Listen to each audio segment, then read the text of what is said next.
Hello, my name is Marcus. I'm the compiler of a collection of therapy quotes entitled Psychoanalytic Self-Awareness Quotes. This is TQ14, therapy quote number 14, a short one.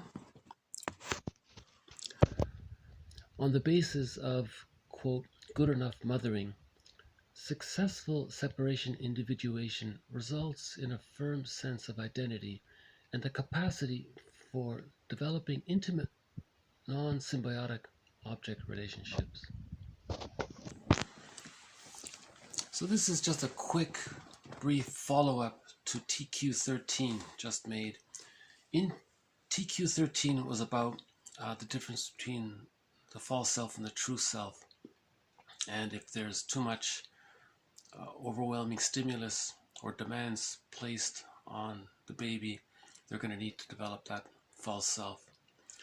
This quote makes the point that if the child does end up creating a false self, and when they grow up and that false self hasn't been resolved, the reason they're going to have difficulties in intimate relationships is because there's still that unresolved needs, the symbiotic needs, and the unresolved needs that are needed during that, quote, good enough mothering period from birth to 36 months of age.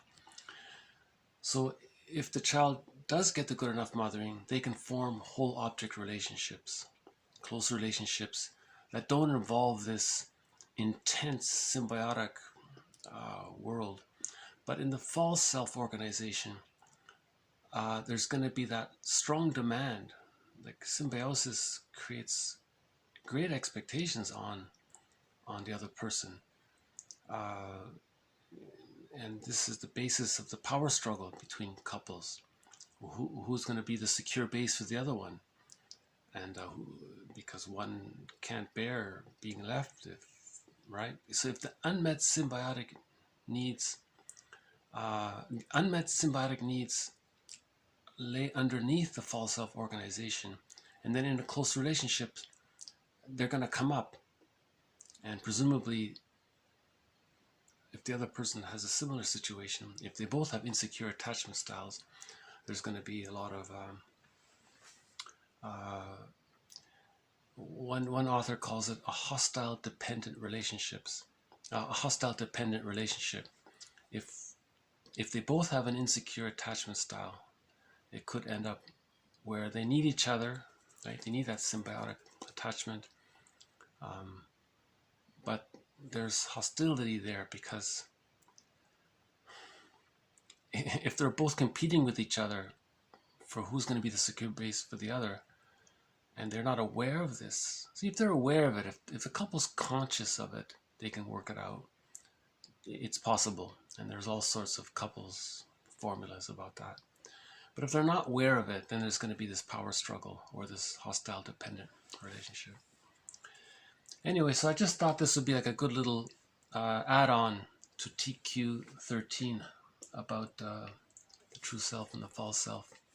So just once more, quickly. On the basis of, quote, good enough mothering, successful separation-individuation results in a firm sense of identity. Okay, so that's the psychological birth, right? You have that spontaneous self, the creative self is there, right? And if you have that, you also have the capacity for developing close relationships that are not symbiotic. Yeah, this symbiotic relationships reminds me of the is it the folie douce?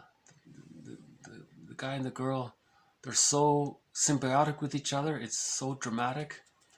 Or I think the femme fatale kind of woman can elicit that in the other person, and it's dangerous, right?